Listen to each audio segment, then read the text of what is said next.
Mekke'den çıktı bir güzel, Medine'ye revan buldu. Körgen tac etti başıya, körmegen bağrı kan buldu. Hak'tan unge indi kelam, atışem çırağın İslam.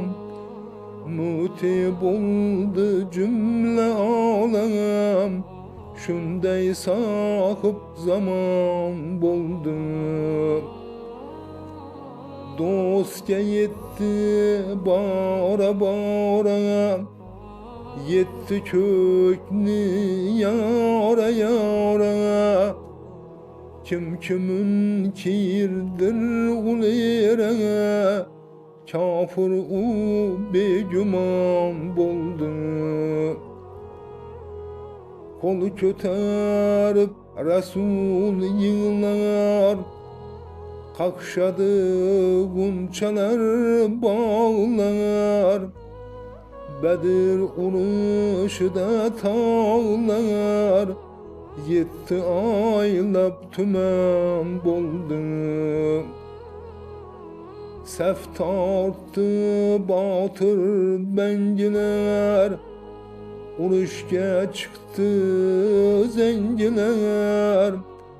Kanca battı üzengiler, Ali'nin kulu kan buldu.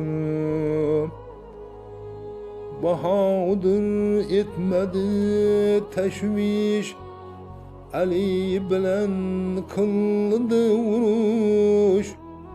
Tufrak temir, polat kümüş, kal'eleri veyran buldu. Mahtum kulu Rumistan'a, kılıç urdu Hindistan'a. Bedakşan'a, Türkistan'a, yetti yıkılım cahan buldu. Bedakşan'a, Türkistan'a, yetti yıkılım cahan buldu.